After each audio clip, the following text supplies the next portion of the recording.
Hello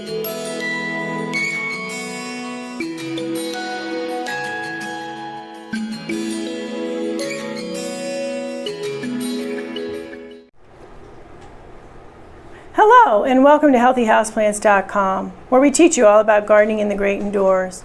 Today's video is sponsored by our Amazon affiliate link, which you'll see in the description below.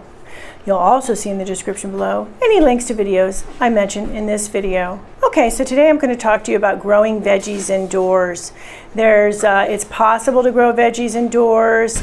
It's fun to grow veggies indoors. You can it's exciting when you see the veggies coming on, like this guy here, this dragon hot pepper. There are some peppers on this guy. It is a hot pepper. There's a nice big one there, so it is a hot pepper. And I will be soon using this bigger one here. Okay, so I also have here, this is a Japanese cucumber. So this is another really cool plant that you can grow indoors. And actually, cucumbers in Southern California where I live, they don't do really well when it's hot like now at the end of July. So it's actually better, it works better, and I actually have a bloom here. It works better to grow them indoors in an indoor environment, and you can get some cucumbers off of them. This plant, when it gets a little bit bigger, I will be putting it into a bigger pot, but you don't want to, just like I talk about with houseplants, you don't want to put into too big of a pot right away. One thing you could do if you have a bigger pot is to put a few different vegetable plants in that pot, but you don't want one little vegetable plant in the middle of a big pot. You will have the same problem with root rot starting because it's in too much wet soil. So another thing I have here, I talk about this in a video on herbs, so this is cinnamon basil. I have a zinnia growing back here, so you can grow flowers as well. And then I have a very cool plant. This is a cucamelon. So these are actually cucumbers, little round cucumbers, but they taste a little bit on the lemony side, and they are delicious. The seeds, so I grew all of these from seed, and I grow in my Aero Garden Elite with the seed starter tray in there. I'm going to put some links down below for some different ones, and because they come in many different price points.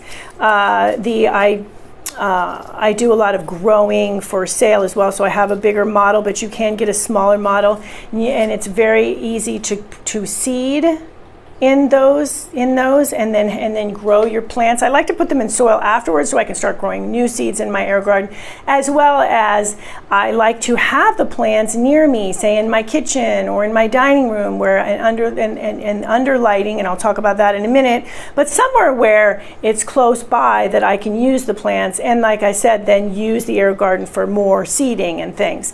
So this cucumber is from the brand is Renee's Gardens, and I love those seeds. These are all really good seed brands. You can plant and expect to get the seeds to come up for one thing, and then the plants to be what they say they're going to be.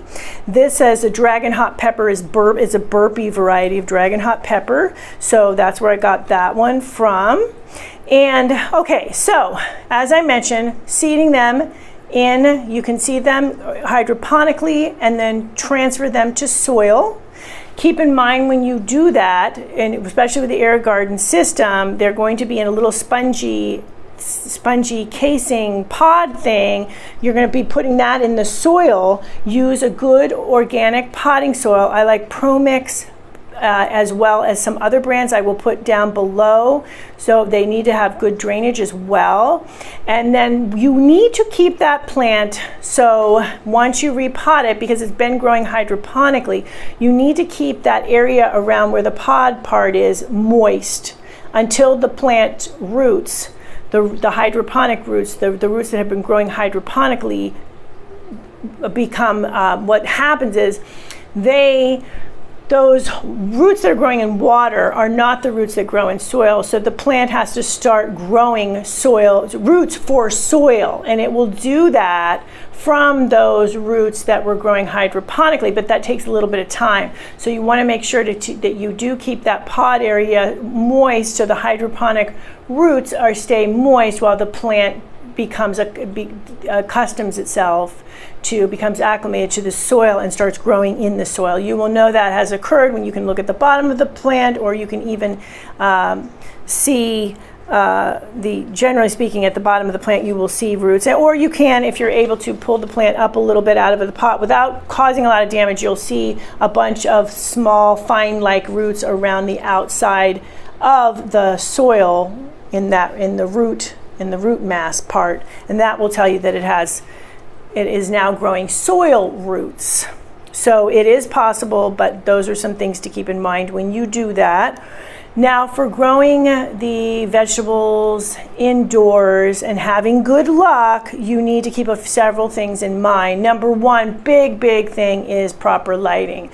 The AeroGarden systems have full spectrum lighting. It's lighting that is perfect for the plants. They've done lots of research on that, so they know what they're doing in terms of that.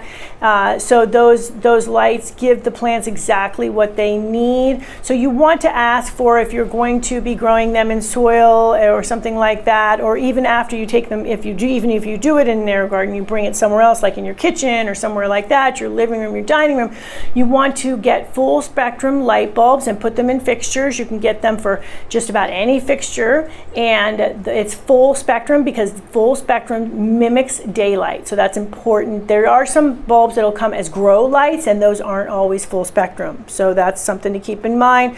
You want to, if all possible, have the lights on top of the plant. So on top of the plant, shining down into the plant rather than from the side. If you can, that's ideal. Generally speaking, 3 to 8 inches above the plant is what you want to do, and that will give the plant lots of good light. So fertilizing, you also want to make sure to fertilize on a regular basis, especially plants that are creating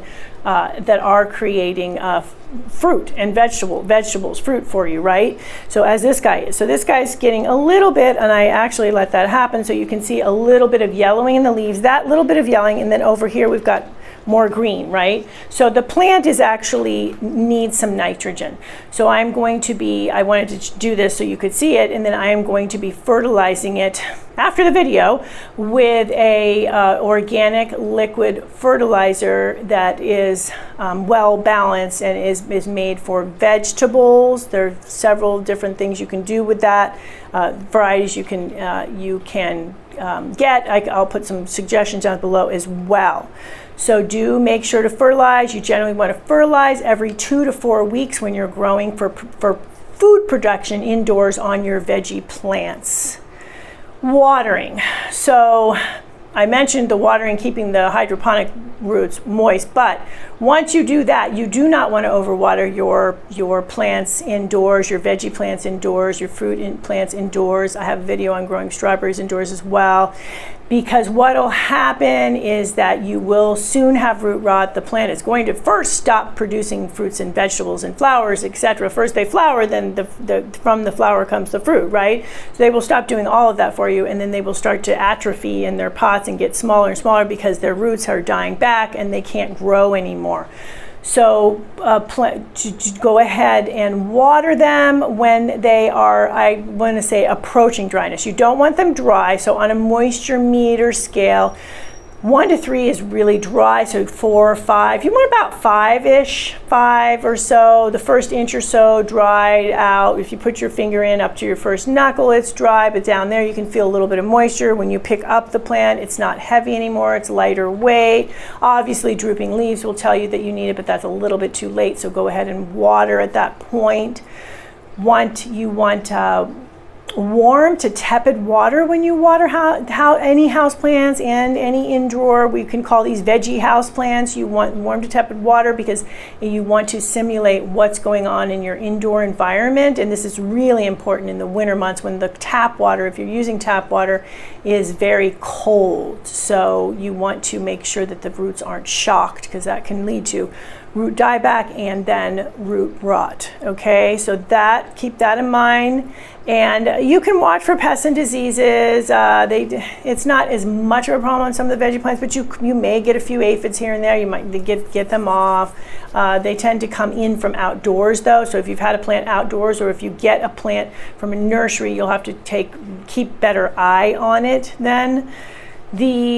And so speaking of nurseries, so you could go to the nursery, you could go to the home supply, to home and garden center, and you could get yourself some veggie plants, and you could bring them indoors and you could try to grow them.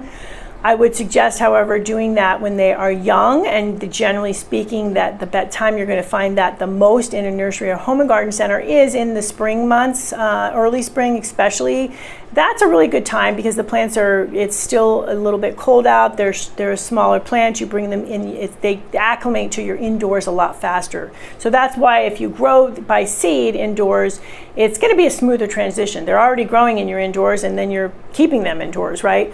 But you still can try ones from the nursery. Just keep in mind when you do bring them in that they have been, even if you're in a hotter climate, whichever, your indoor climate is going to be a little bit different than your outdoor climate.